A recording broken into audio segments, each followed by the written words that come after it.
hubo un momento donde yo empecé a reconocer que lo que me invadía en muchas de las cosas que hacía era la tristeza, y yo me empecé a pelear con eso.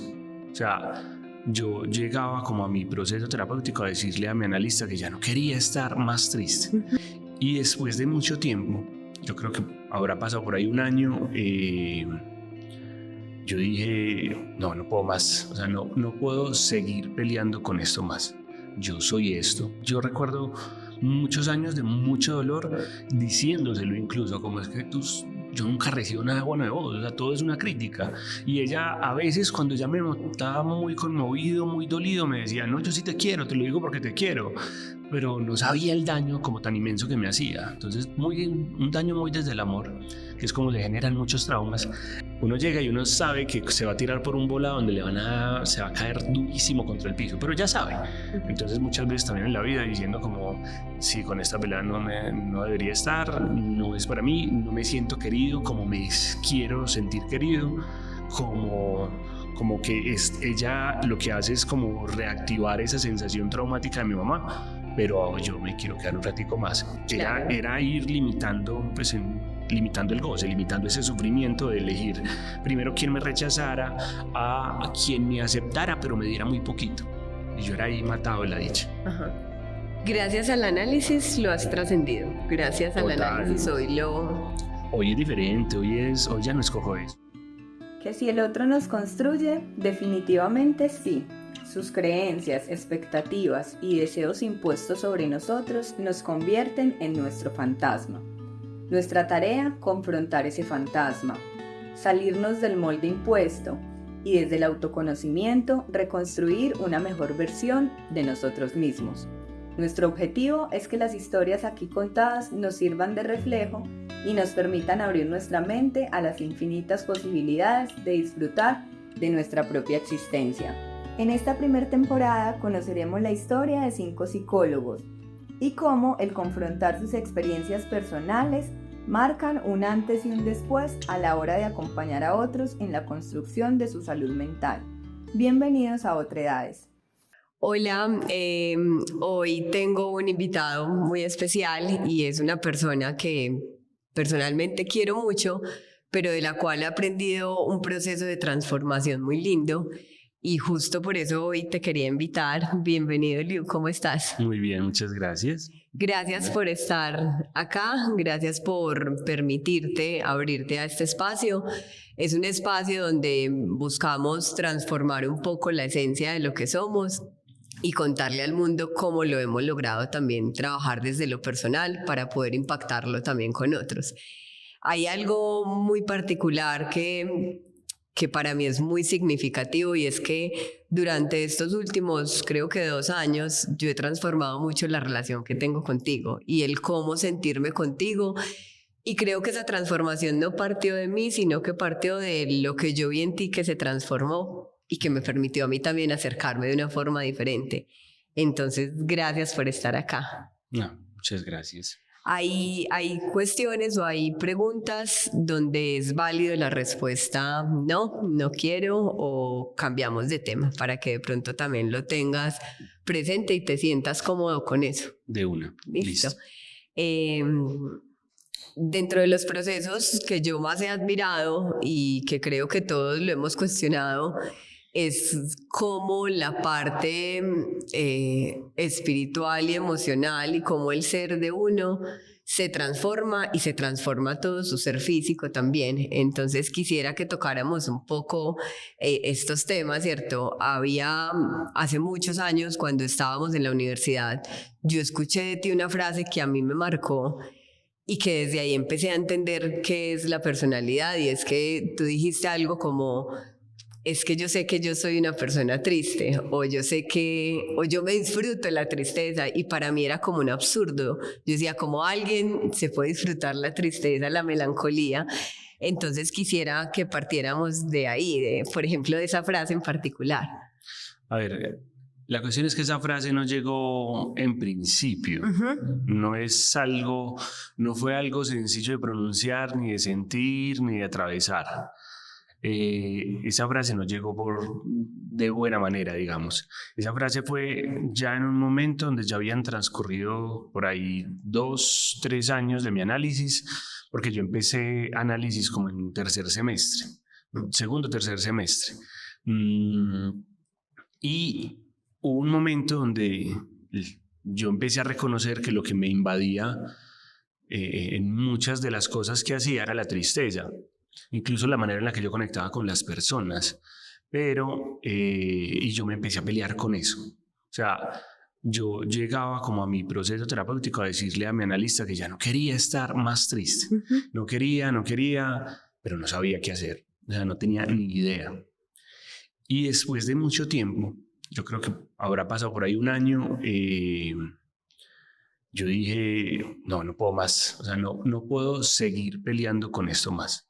Yo soy esto, o sea, esto me está habitando. Y en ese momento, cuando yo sé que no solo para vos, sino para muchas otras personas, yo me empiezo a presentar así, como que ya no la rechazo, como que, hey, ¿cómo estás? No, es un poco triste, pero relájate porque ese es mi estado natural. Claro, no es como estoy re mal, me estoy muriendo. Exacto, sí, estoy mal, ayuda. No, es como estoy triste, pero es que es una cosa que vive conmigo, pues es una cosa muy distinta.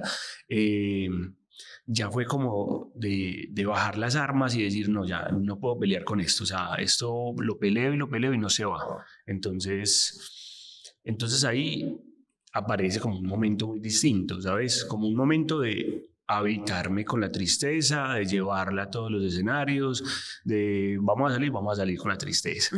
Y yo creo que me permitió mucho.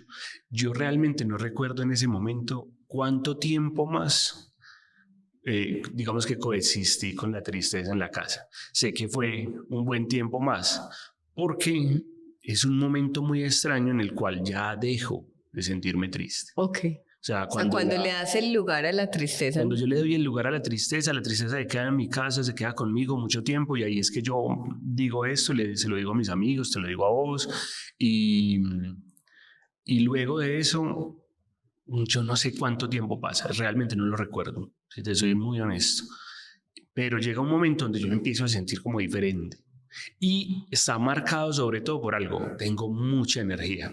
O sea, tengo como energía física, como que quiero hacer cosas, cosa que no pasaba. Yo era como que no, como una rutina muy monótona de hacer poco, de estar muy acostado, muy ensimismado, muy adentro, pues no sé, pero no adentro de mi ser, no adentro de mi mente, sino como muy en un caparazón, por decirlo de alguna manera. Entonces, yo creo que también fue muy necesario habitarme en ese momento, como vivirme ese momento por un buen rato y decir, listo, ya, no voy a pelear con esto, lo voy a coger, que yo creo que es una cosa que los seres humanos en general casi no hacemos, y es como que estamos tristes, ya, ¿cómo salgo de acá? Exacto, sí, ¿cómo salgo de acá? Ya, y ya no me lo habito más.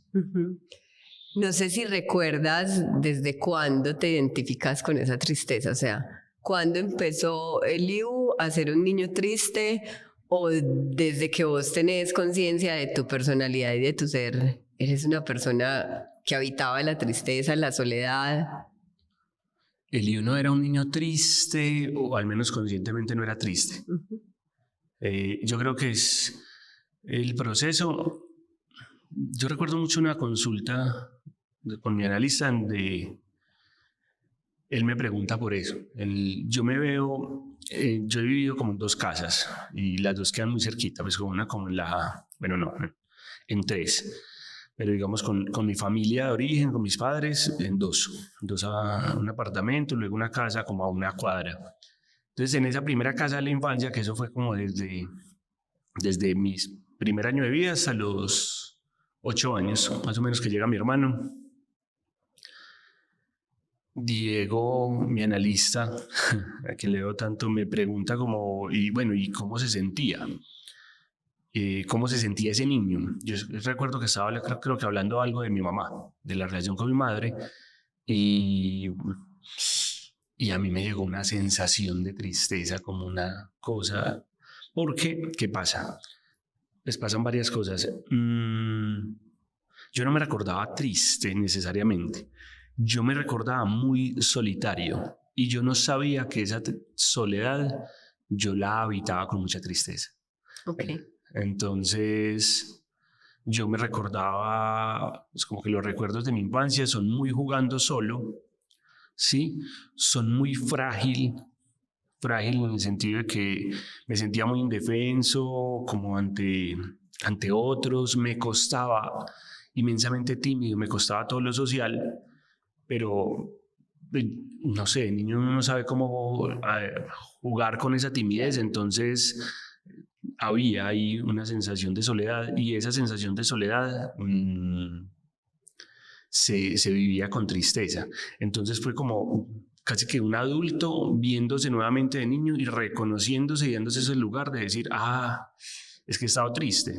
Porque ya el adulto, por lo menos el que empieza su proceso ya en la universidad, se da cuenta de que la tristeza que no se sentía sí se veía de otra forma. Y sobre todo se veía con agresividad. Ok.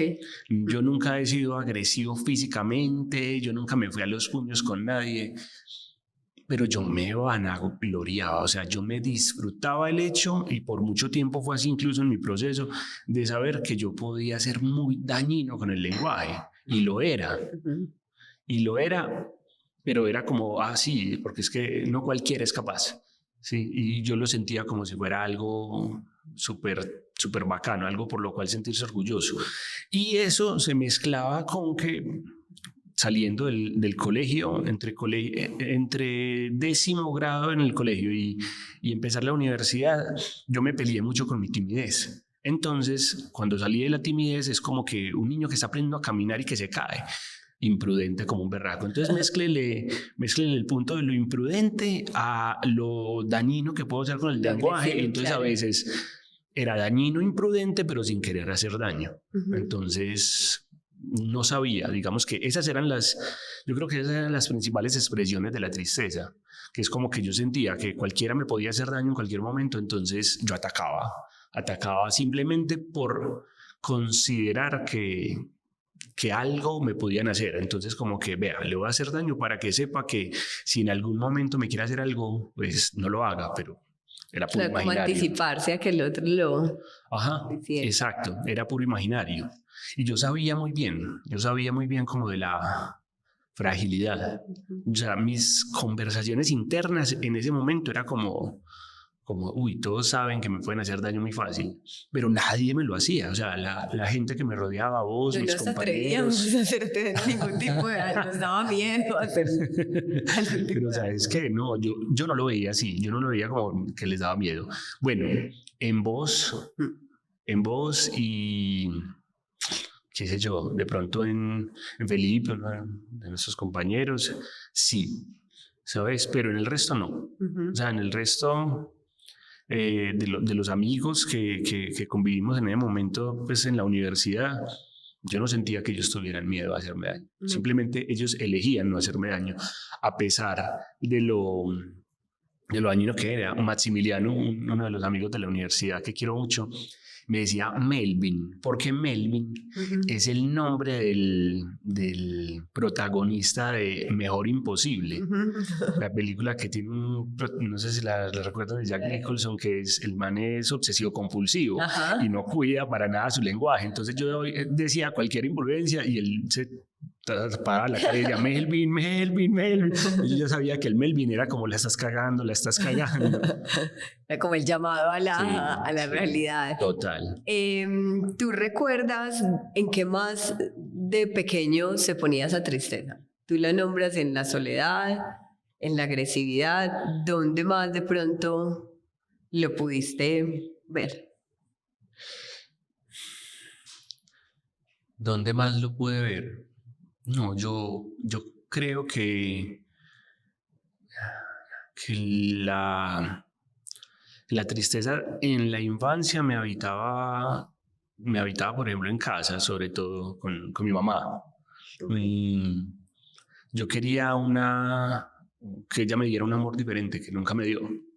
Yo quería algo muy diferente de ella. y ella siempre había querido algo muy diferente de mí. Es como que eso es muy común, pero igual hace mucho daño, como esas personas que quieren lo mejor para uno, pero entonces niegan quién es uno por exigir algo diferente. Entonces mi mamá siempre me estaba criticando cualquier cosa, ¿sí? Y yo veía, cuando estaba pequeño, pues mi hermano llega a los 8 años, yo tengo solo un hermano. Entonces cuando estaba pequeño yo veía como que toda la atención y la disponibilidad y nada de crítica y nada de cuestionamiento para mi papá, y para mí sí era como cualquier cosita. Y eso se pone muy en juego más o menos a los 11, 12 años. Pasaba algo. El amor que yo veía lo veía principalmente en la comida. Entonces era muy, muy loco porque a mí me costaba mucho comer y yo sentía que mi mamá no me daba como la comida con amor, algo así. Okay. Y cuando mi papá llegaba, mi mamá le servía a mi papá. Y básicamente era la misma comida. Con todo el amor. O sea, sí, pero como que el plato, no sé qué, o sea, yo la sentía muy diferente y yo me disfrutaba muchísimo comer la comida del plato de mi papá. O sea, mi mamá se enojaba y me decía, pero ¿por qué le estás quitando la comida a tu papá si vos tenés tu comida? Y era lo mismo, exactamente lo mismo. O sea, mi mamá, bueno, es que iba a hacer una olla del arroz para mi papá, una olla del arroz para mí. Pero yo la sentía como que la que le daban a mi papá era con amor. Entonces yo me comía esa de mi papá, y mi papá era un hombre inmensamente amplio, entonces él me dejaba, o sea, si yo le acababa el plato, lo acababa y no pasaba nada. Entonces yo lo sentía ahí. Y pues aparte de ese momento, porque mi papá trabajaba todo el día, entonces llegaba solo en la noche, yo como que me sentía como muy solo y muy como del lado de escucharle como esas críticas, y eso se fue materializando en varias cosas. Uno, en eso, en el rechazo a comer, como que la mayor parte del día un rechazo a comer. Y luego en un asunto con el cuerpo y con el sobrepeso, porque en algún momento de la vida mis papás se dan cuenta que no comías casi. Que no comía. Yo era muy menuditico, yo era muy, muy delgadito. Y recuerdo eso como que, claro, uno de niño no entiende pues como temas de salud o de que está bien o si está... Bueno, el punto es que para mí, yo como niño, yo lo veía de la siguiente manera. Yo tenía 1 o 2 amigos, y esos amigos en los juegos entre niños a veces llegaban y me empujaban y me mandaban a volar. Entonces yo me sentía como súper débil, frágil, yo me sentía débil sobre todo. Entonces, como a los 11, 12 años, mis papás se dan cuenta que a mí me encanta la pizza. Hasta ahora, todo mi amor, todo mi amor a la pizza, y me empiezan a dar pizza. Entonces yo empiezo a engordar, pero en ese momento yo no lo veía así, hasta las críticas de mi mamá que llegaron también ahí como seguiditas, sino que yo lo veía que cuando ya estaba gordito, mis amigos ya no podían empujarme, ya no me podían tirar al piso. Y yo, ya. Entonces yo me sentía más fuerte con eso. Pero eso se volvió luego un asunto que en el despertar de la adolescencia me costó muchísimo. Recuerdo mucho que en esa época uno me ponía unos blue jeans como talla 40, pues, o sea, enormes, y uno simplemente se amarraba una correa para que uno le cayera, camisetas grandísimas, no sé qué, y así éramos como todos los amiguitos de la cuadra. Y recuerdo que había una niña que nos gustaba mucho, como a todo el grupo de amigos, a mí también me encantaba la peladita. Y una vez ella como que está cerca de mí y me toca como el abdomen, no sé, sí me dice, ay, tú eres gordito, pero no se te nota. Eso fue como, ay, güey, madre. Pues ahí como que dolió, porque si bien ella me lo dijo así, como un comentario, no me dijo nada malo de eso, yo dije como, entonces eso es malo. Sí, porque ya estaba el comentario de mi mamá, la crítica de no comas tanto, estás muy gordo, estás muy gordo, estás muy gordo, y así, que eso fue dándole muchas vueltas en la vida, y con una frase que me marcaba mucho en análisis. Y es que hay una frase muy típica de la idiosincrasia paisa, que es: a los gorditos no los quiere sino la mamá. Pero mi mamá decía: a los gorditos no los quiere ni la mamá. Entonces eso en relación a la tristeza también marcaba mucho. Cuando lo conversábamos antes de estar acá, Yo recuerdo que tú me contabas que fue la nutricionista quien preguntó qué es lo que él come, ¿cierto? Y de eso te empezaron a dar mucho. Y cuando uno habla de las figuras paternas, uno habla de los papás que también deben poner un límite. Y sí, pues él puede querer mucho la pizza y será lo único que coma, pero si come mucha pizza, también eso es dañino. ¿Cómo sientes ahora, no sé si lo has trabajado, el exceso que ellos entregaron de listo, que coma solo pizza desbordado y que tú lo recibes? Y no sé si quedaste como anclado a conductas desde el exceso. Oh, sí. Sí, El exceso ha hecho parte de mi vida, pero claro, de diferentes maneras. Afortunadamente no siempre en el tema de la alimentación. Desafortunadamente para mi billetera en temas de compras. Pero yo, ¿sabes por qué te lo pregunto? Porque lo relaciono mucho con las figuras que deben poner el límite. Es decir, nuestros papás nos deben decir el no todo, y a ti te dicen, es que si eso es lo único que come, démosle el todo. yo tengo dos versiones muy diferentes en mi familia. Ok. Entonces tengo a una mamá que siempre me criticaba y yo recuerdo muchos años de mucho dolor diciéndoselo incluso, como es que yo nunca recibo nada bueno de vos, o sea, todo es una crítica. Y ella a veces cuando ya me notaba muy conmovido, muy dolido, me decía, no, yo sí te quiero, te lo digo porque te quiero, pero no sabía el daño como tan inmenso que me hacía. Entonces, un daño muy desde el amor, que es como se generan muchos traumas, pero estaba. Y por el otro lado estaba mi papá.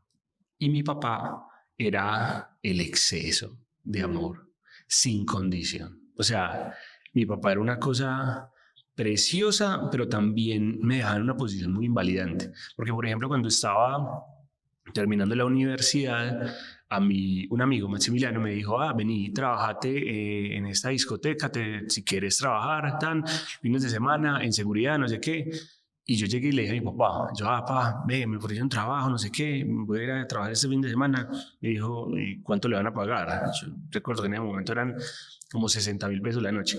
Yo, 60.000. Pero bien para ese momento. Sí, no, súper bien. ¿Qué? Pero mi papá llegó y lo sacó. Me dijo, tómelo, usted no necesita trabajar. Entonces, eso era mi papá. Mi papá era todo lo que yo necesitaba. Tome. Mi papá venía de unos abuelos, de mis abuelos, que yo casi no los conocí, los abuelos paternos, con ellos casi no tuve contacto, relación, que si bien tuvieron mucho en la vida, a mi papá le limitaban mucho las cosas. Entonces mi papá siempre creció con ese dolor de mi papá lo tuvo todo, pero no me dio nada, ¿sí? Entonces mi papá, ¿cómo subsanó eso conmigo? Al revés, yo te voy a dar todo lo que te pueda dar en la vida. Y eso era mi papá. En amor, en cosas, mi papá.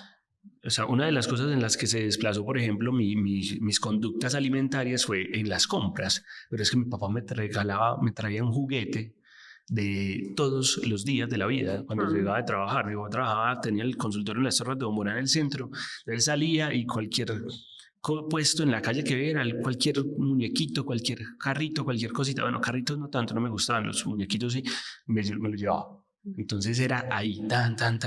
Entonces, claro, por otro lado, pues ya más grandes, ya en análisis, y también pues luego por la enfermedad y la muerte de mi papá, era como que yo quería las cosas regaladas, pues como así, vos no estás trabajando por nada. O sea, a mí me costó muchísimo hacerme a una persona responsable, porque de cierta manera era la versión de mi papá de no, se lo merece todo sin hacer nada, sin mover un dedo, y eso también genera mucho daño. ¿Cómo te afectó eso? No sé, me imagino en un vínculo amoroso, ¿cierto? El tema del merecer. Ahí se jugaba muy diferente porque ahí era la relación con mi mamá. Entonces era la relación dolorosa con la mamá en la cual como que siempre estaba la crítica. Entonces como que yo sentía que nunca tenía el amor de mi madre. O sea, yo nunca tuve eso. Y eso se expresaba de pronto no en mi primer amor. Yo no sé, pero incluso lo he escuchado en los pacientes, ¿sabes? Yo no sé si esto que voy a decir no lo dice ninguna teoría, pero en los pacientes, en las personas que atiendo, suele pasar que el primer amor es como que, pues la primera relacioncita seria es como que esa no está marcada por el trauma, esa es como diferente, esa es más sanita, no sé qué. Ya después uno empieza a elegir con la herida y empieza a revivir traumas como un berraco, pero en la primera no tanto. Aunque pues en la primera también sufrí y dolió. Pero en el amor pasaba algo, y es que yo solía fijarme muy intensamente, muy fuertemente con las mujeres que no se fijaban en mí, ¿sí? Y entonces, claro, sumarle a eso que ya estaba el sobrepeso, la obesidad, pues tenía obesidad, entonces era un asunto de obsesionarme, de que me encantara, que me gustara mucho alguien que no me daba ni la hora, o que súper bien la relación, pero de amigos, pues como que no me daba ningún, ¿cómo te digo? Como un coqueteo, alguna cosa, así como, uy, aquí hay algo más. No, nada. Y yo era, sí, ahí, me encanta, ahí, wow, sí. Y yo ahí eligiendo eso, y entonces, claro, el análisis llega a rescatar y a decir, uy, yo estoy eligiendo esto. Pues primero a darse cuenta, y luego a advertirlo, porque yo se lo digo a mis pacientes también. Uno llega y uno sabe que se va a tirar por un volado donde se va a caer durísimo contra el piso, pero ya sabe. Entonces muchas veces también en la vida diciendo como, sí, con esta pelea no debería estar, no es para mí, no me siento querido como me quiero sentir querido, como que ella lo que hace es como reactivar esa sensación traumática de mi mamá, pero yo me quiero quedar un ratico más. Obvio, eso también en el proceso se va como limitando, como ese agujero, esa falta se va limitando, como digamos que de pasar de mujeres que ni siquiera les interesaban lo más mínimo a algunas que mostraban poco interés. Y entonces yo recuerdo un momento en mi vida donde yo decía, no, es que a mí me gustan las mujeres frías. ¿Cuáles frías son? Pero claro, era ir limitando, pues limitando el goce, limitando ese sufrimiento de elegir primero quién me rechazara a quien me aceptara, pero me diera muy poquito. Y yo era ahí matado de la dicha. Gracias al análisis lo has trascendido. Gracias al análisis Hoy es diferente, hoy ya no escojo eso. Hoy ya escojo a alguien donde me sienta amado y donde me sienta muy querido y donde sienta un muy alto nivel de compromiso y afectividad, porque a mí me gusta amar con mucha fuerza y me gusta que me amen con mucha fuerza. O sea, yo soy de relaciones intensas.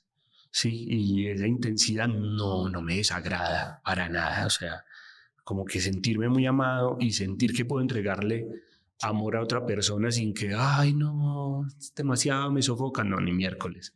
A mí me gusta fuertecito. ¿Cómo lo has trabajado con tu mamá? ¿Cómo lo has...?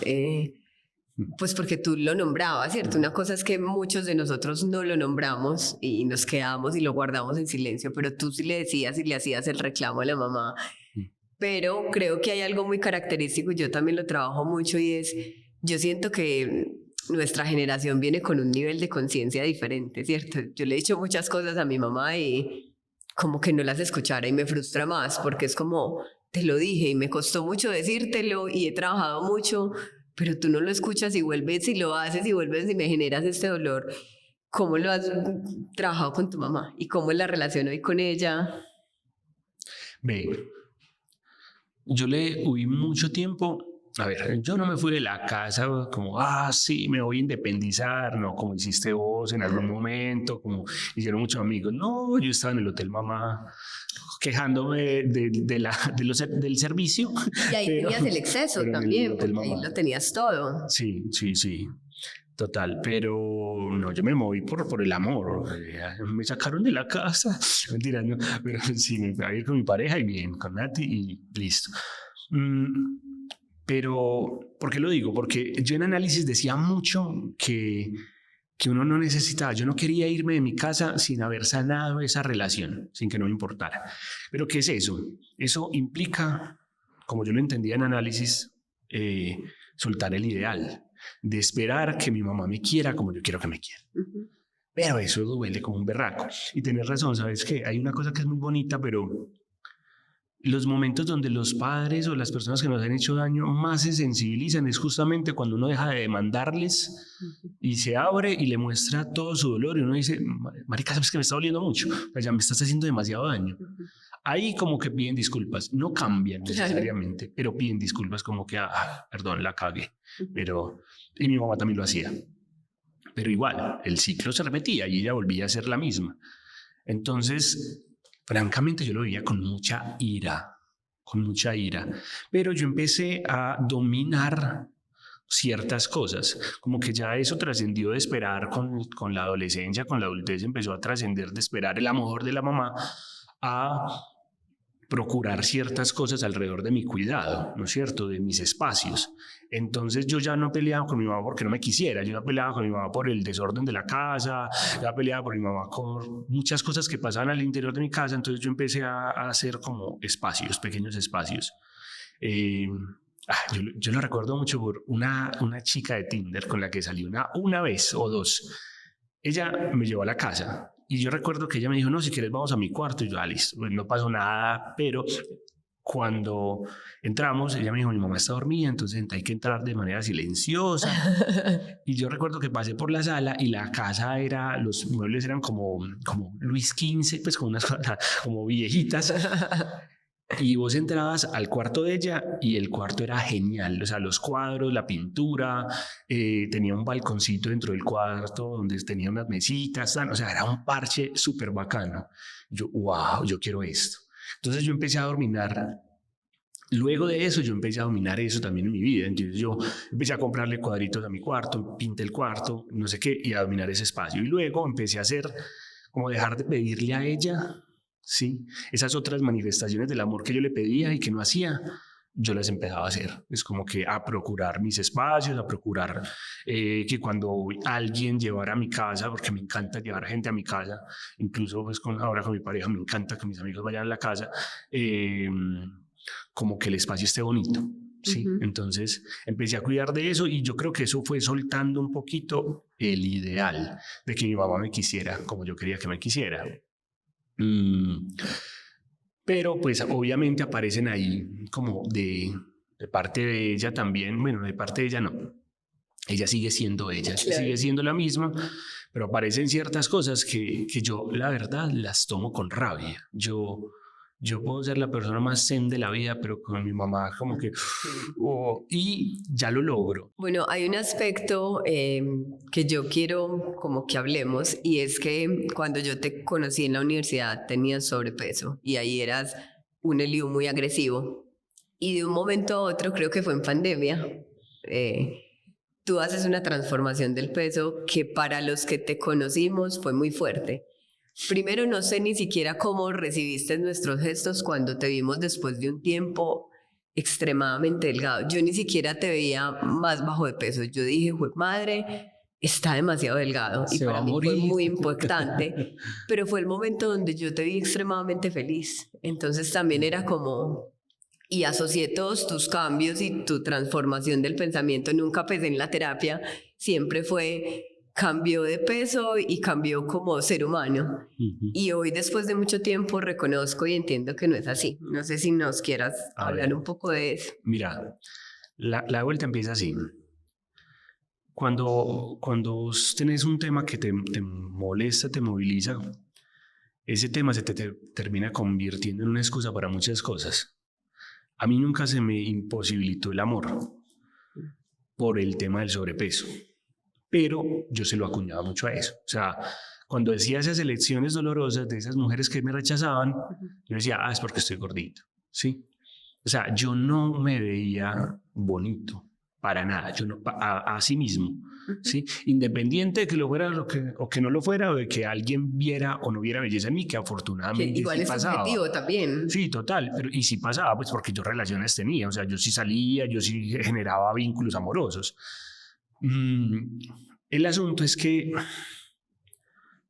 hay un momento de mi análisis donde yo digo, no, pues bueno, no, de mi análisis, no, de mi vida, donde yo digo, yo ya, o sea, esto lo quiero cambiar, ¿no es cierto? Entonces, empieza así, empieza con, uno de mis mejores amigos es médico internista, entonces me dijo, te voy a recomendar a este man para que vayas, cirujano bariátrico. Entonces yo pedí una cita particular con el man, me fui en el poblado, no sé qué. El dual me dijo, listo, yo te puedo operar, ¿sí? Vale, creo que en el momento 10 millones de pesos una cirugía que ahora vale como 30.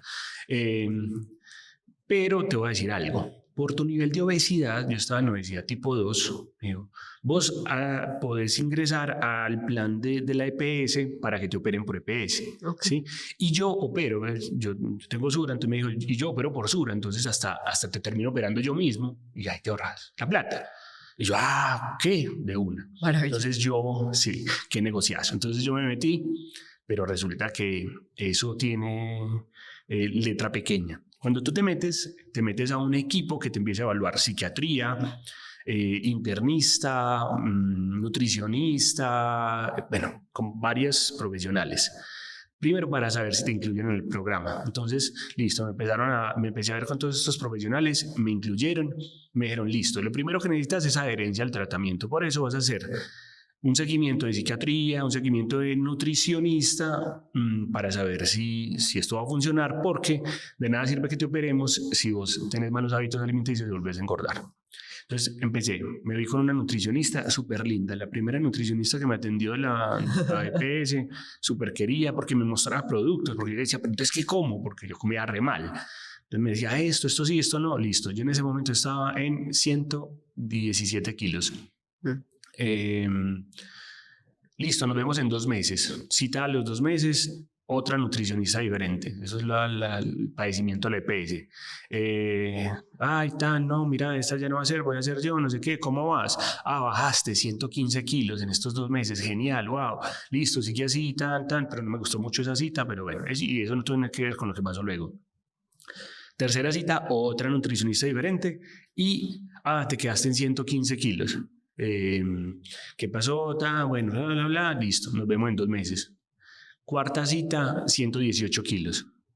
Vení, volviste a subir. No hay adherencia al tratamiento y eso implica que vas a tener que volver a empezar el proceso de cero. El proceso dura 1 año. No. O sea, es 1 año para que uno haciendo bien las cosas, te puedan operar. Y yo dije, no, ni miércoles. Y en ese momento yo ingresé al que fue mi último trabajo antes de dedicarme solo a la clínica particular, que ahí ya estaba muy fuerte como atendiendo pacientes, pero tenía trabajo. Entonces, en una de las primeras salidas, íbamos caminando por un evento en el Jardín Botánico y tenía 2 compañeras adelante que conocí hace 4 días, ponele. Y una le estaba diciendo a la otra, no, pero te ves súper bien, no sé qué. Pero ya no vas a bajar más de peso, no sé qué, y yo escuchando, y yo como que me pegué a la conversación y yo, vení, ¿qué estás hablando? Sí, es que yo hice un proceso con una nutri, yo bajé, no sé qué, y yo, ¿qué? Entonces yo veía a la chica que me estaba diciendo eso, la compañera, y yo decía, pues que esta mujer es muy delgada, o sea, yo nunca hubiera sospechado que ella hubiera tenido sobrepeso en algún momento de su vida. Él me dijo, sí, yo lo hago con esta nutri particular, no sé qué, Carolina Torres, todo mi amor. Entonces me pasó el contacto y ponerle que pasó como 1 mes y medio que yo guardé el contacto, pero nunca la escribí. Y como que ahí fue como llega en simultáneo en ese momento el rechazo de la nutricionista del EPS que me dice, no, tienes que volver a empezar, y ese dolor y esa frustración. Yo dije, no, ya me opero más bien, pago y listo. Y simultáneo al análisis que venía diciéndome, claro, el miedo de bajar de peso radicaba sobre todo en, ¿y ahora qué le voy a echar la excusa? Sí, o sea, si ya no puedo decir que es porque estoy gordo, entonces ahora qué miércoles me invento. Incluso ahora una sí cosa soy que yo, me dolió, ¿no? ¿sabes? Una cosa que me dolió mucho era como, ¿y si delgado me sigo sintiendo feo o me sigo sintiendo que no me puedo querer? ¿Qué? Uy, eso me movió muchas fibras y estuvo, yo creo que anudado.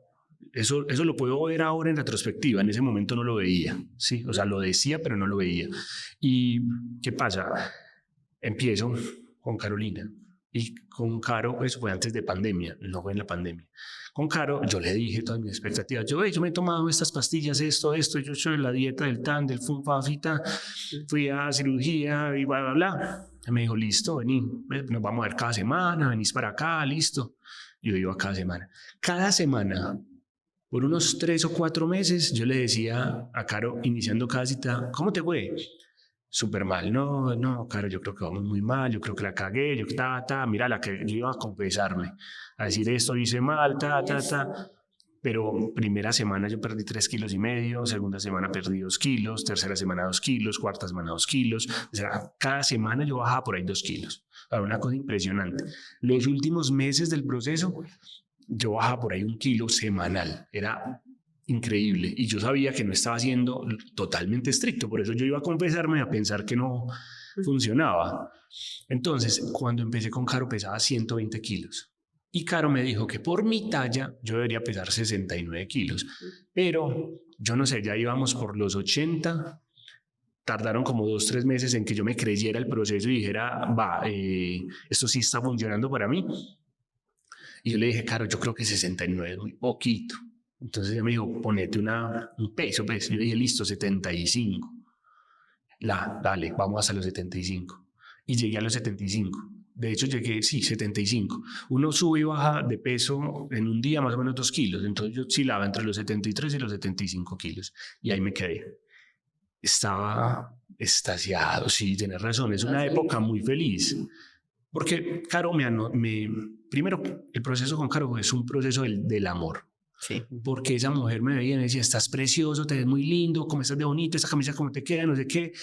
O sea, yo le decía, Caro, me fue muy mal, y había semanas donde había quedado con el mismo peso o había subido de peso. Entonces, o sea, sí hay momentos difíciles en el proceso, desde como de sub y bajas. Pero ella siempre desde el amor, como no, dale, y hablamos de una cosa y de otra, y se volvió también como una amiga. Como muy psicóloga, yo te lo dije Sí. alguna vez. Me parece impresionante Sí. que una nutricionista te siente y te pregunte otras cosas que no. Sí, hablamos de numerología, hablamos de los chakras, ¿no? O sea, Caro fue sembrando la semillita que luego Nati terminó de cultivar en términos espirituales. Nati es tu pareja. Sí, sí. Y entonces, claro, yo no me creía pues como en el proceso, pero ya luego de un buen tiempo yo dije, no, pues cómo no me lo va a creer. Cuando llegó a ese peso, bueno, entonces ya me decía que anclara ese deseo a ciertas cosas. Yo en la vida, mientras iba engordando, iba dejando ropa que me gustaba guardada en maletas en mi casa. Sí. Entonces yo le decía, tengo mucha ropa guardada. ¿Y sabes qué me pasó? Que se me olvidó en algunos puntos la ropa, y cuando ya la saqué, la ropa que no me quedaba grande. Y ay, güey, madre. Entonces yo pasé de un XXL a un M. Y yo me metía en camisetas talla M y yo entraba a tiendas que yo no conseguía nada porque la XL es un slim fit de mierda que no le sirve a nadie, pero ya me podía comprar ropa de esa tienda o de cualquier lugar y yo estaba feliz. Entonces, como renovando closet, no sé qué, yo estaba muy, muy feliz, ¿sí? Y sobre todo que ya fue un proceso de 8 meses, más o menos, donde ya me la creí. Y donde sabía lo estricto que podía ser, o sea, sabía lo disciplinado que podía ser en la vida. Yo creo que fue, obviamente, acompañado de un profesional. Eso es una cosa que yo le digo a los pacientes y a la vida muchas veces. Me lo dijo María Paula, una terapeuta que hace registros akáshicos. Me dijo, uno a veces se tiene que acompañar de alguien, que estoy en la búsqueda quizás en algún momento de alguien que me ayude a saber meditar más profundamente, quizás. Quizás no, estoy en eso. No lo he encontrado porque yo prefiero la presencialidad y quiero un espacio así. Pero como esos guías, como que a acompañarse de un profesional, no simplemente decir, yo puedo solo. Entonces, encontrar a Caroline como ese proceso fue increíble. Pero también con Nati, cuando llega ya Nati a mi vida, llega el amor, ella me empieza a ver una cosita que yo no me había dado cuenta. Bueno, 2 cosas. Aunque todos mis amigos me decían, pues, yo no creo que no. ¿Cómo lo tomabas? Ni siquiera me lo llegaban. A mí me importaba un bledo. Okay, no porque te importaba nuestra reacción. O sea, no, porque es que me decían, estás muy flaco. Yo era como que me estaban diciendo el mejor halago del mundo, porque toda la vida me identificaron con gordo. Entonces, para mí no era algo malo. Para mí era, sí, es que, o sea, por esto luché, güey. Entonces, es genial. Pero antes yo no, a mí me importaba, o sea, yo no me veía, ya luego ahora me veo en esas fotos de 75 kilos y digo, ay, madre, la cara se la tenía muy chupadita, pero me encantaba, yo no te voy a mentir, me encantaba, pero Nati me empezó a dar cuenta de algo, que yo era obsesivísimo con el peso, obsesivísimo. O sea, yo comía y yo era como, mierda, me pasé con esto y entonces y yo me pesaba todos los días y ciertas cosas. Y ella me decía, pero entonces, ¿de qué sirve? O sea, va a ser siempre como una agresividad, porque a veces me trataba muy mal, ¿sabes? Como que me trataba mal, como, "Bueno, puta, la cagué con esto, entonces tengo que hacer esto, mañana tengo que comer así, tan, y esto, y me voy a privar de esto y tan". Y bueno, y obviamente el proceso con Caro terminó, porque pues, ya listo, llegamos a la meta, tan, hicimos mantenimiento y yo me fui solo. Okay. Pero como que no, desatendí también esas cosas. Y bueno, y otras cosas empezaron a pasar, afortunadamente. Por cuenta de Nati, me invitó a algo que había rechazado toda la vida, empezar a hacer deporte, ¿sí? Ella estaba con un entrenador personal, me invitó, me dijo, vení a una clase, y yo dije, pero esto no está funcionando, porque yo no estoy viendo cucuyitos, ni estoy vomitando, como siempre me había pasado en el ejercicio, sí, y claro, entonces llega también mi entrenador personal, que es otro proceso desde el amor, que me permite ya empezar a resignificar eso y también subir algo de peso pues en el proceso de entrenamiento, en el proceso de relajarme en la alimentación un poco. Me cuido, pero tampoco me mato, ¿entendés? Entonces eso también tiene otros efectos físicos. Quería, ya para cerrar, agradecerte. Yo sé que hay temas que a uno le implican muchísimo y el espacio buscaba esto. Y creo que esto es lo que conecta y eso es lo que los demuestra. Yo te veo como, y en redes, y escucho también los comentarios de es demasiado teso. Y sí, pero es todo lo que has tenido que trascender para poder llegar ahí. Y ha sido una pelea ni siquiera con otros, ha sido la pelea contigo todo el tiempo. Entonces te agradezco mucho por abrirte y espero que tengamos la segunda parte en algún momento. No, sabes que es con todo el amor, que te quiero mucho y que me encanta estar por acá. Gracias. Contigo.